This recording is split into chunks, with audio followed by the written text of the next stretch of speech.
আমরা যে এলএনজিতে যে আমরা ঢুকলাম, এখন সবসময় সবাই মনে হয় যে আচ্ছা গ্যাস এক্সপ্লোরেশন কবে গ্যাস আসবে, তার থেকে তো এলএনজি তো খুব সহজেই পাওয়া যায়, কেন আমরা এলএনজিতে যাব না?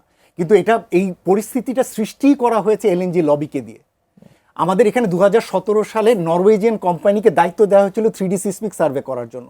সেই সময় সেই সরকার সেই 3D সিসমিক সার্ভেকে আটকে রেখে এলএনজি আমদানির জন্য সেই সময় তাদেরকে পারমিশন দিয়েছে, এবং সে সময় আমরা সিসমিক সার্ভে করতে পারিনি, কিন্তু সেই পূর্ণভাবে সেই কোম্পানি রেডি ছিল, কিন্তু তাদেরকে সেটি দেওয়া হয়নি। এই যে আমরা ধরে বেঁধে আমাদের নিজস্ব গ্যাস এক্সপ্লোরেশন না করে এখন এমন পরিস্থিতি তৈরি করা হয়েছে যে গ্যাস তো আসলে শেষ হয়ে যাচ্ছে আগামী 10 বছরের ভিতরে, এলএনজি ছাড়া তো আমাদের উপায় নেই।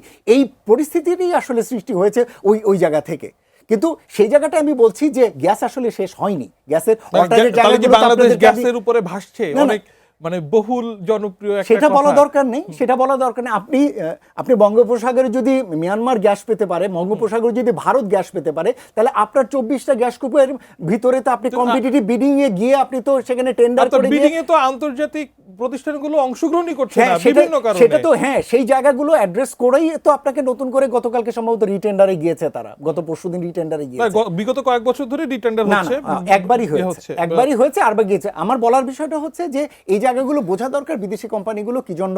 এই যে আমরা মার্কিন চুক্তি করলাম, মার্কিন চুক্তির ভিতরে এলএনজি আমদানির জন্য গেলাম, কেন এক্সেলসিয়রকে বলা হচ্ছে না যে হ্যাঁ তারা ওখান থেকে গ্যাস এক্সপ্লোরেশন করে আনার চেয়ে কেন আমার এখান থেকে অভ্যন্তরীণ গ্যাস এক্সপ্লোরেশনের জন্য সে বিনিয়োগ করছে না? কারণ এটা অন্যান্য দেশগুলো কিন্তু ইনভেস্টমেন্টেও তাদের নেগোসিয়েশনগুলো গিয়েছে, সেদিকে যায়নি। আমাদের আজকে বিদ্যুৎ খাতের যে দেনা, যেভাবে সে ঋণগ্রস্ত হয়ে আছে প্রায় 17,000 কোটি টাকা, এর একটা বড় কারণ হলো এই এলএনজি ভিত্তিক বিদ্যুৎ দিয়ে আমাদের এই বিদ্যুৎ কাঠামোটিকে তৈরি করা, এবং সেটা আমরা যাইনি। আমি আপনাকে আগেই বলেছি, আমি অর্থনীতি যুক্তি দিয়ে বলবো, আপনি আজকে সমস্ত সাবসিডি তুলে দেন, তুলে দেওয়ার পরে আপনি দেখেন যে কোন জ্বালানি টেকে। আই চ্যালেঞ্জ যে এই জায়গায় নবায়নযোগ্য জ্বালানি উইথ ব্যাটারি আপনি কয়টা তার সাথে থাকতে পারবে? এতদিন পর্যন্ত আমাকে একটু আগে পারভেজ একটু ইনডাইরেক্টলি একটা খোঁজা দিয়েছে যে এটা ইকোনমিস্টের কাজ না। পারভেজ একটু জানা রাখি যে ইদানিং আমি জ্বালানি নিয়েও কাজ শুরু করেছি দীর্ঘদিন যাবো, ইদানিং জ্বালানি নিয়েও আমার একটা গ্রহণযোগ্যতা তৈরি হয়েছে। তো এই জায়গাতে এখন এতদিন বলা হয়েছে যে নবায়নযোগ্য জ্বালানি বেস সম্ভব না, এখন বলা হচ্ছে উইথ ব্যাটারি নবায়নযোগ্য জ্বালানি দিয়েও বেস সম্ভব। সুতরাং সেই জায়গায় আস্তে আস্তে বিশ্ব যাচ্ছে। ভাবার প্রযুক্তিকে আমরা যেন প্রশ্ন না করি, প্রযুক্তি সেখানে আমাদের যাওয়া দরকার। সেই শিফটিং এ যে প্রভাবটা পড়বে সেটা ব্যবসার জন্য অতটা মানে বাজে প্রভাব হবে না বলেই আপনার মনে হয়, তাই তো? ব্যবসায়ীদের আমি আলোচনাটা এখানে রেখেই পারভেজ ভাইয়ের কাছে আধা মিনিট বলে শেষ করছি।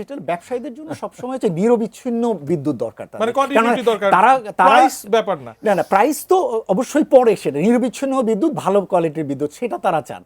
কিন্তু সেই জায়গাটাই হবে কি না সেই কোশ্চেনটা অনেক সময় তারা তৈরি থাকেন। সেটি নিশ্চিত করার জায়গাটি হয়তো আমরা যারা ইদানিং জ্বালানি নিয়ে কাজ করছি, অর্থনীতির সাথে কাজ করছি, এটা বলছি যে হ্যাঁ বিশ্ব এটা হচ্ছে, বিভিন্ন দেশ সাকসেসফুল হয়েছে, সেটা আমরা নিতে পারি।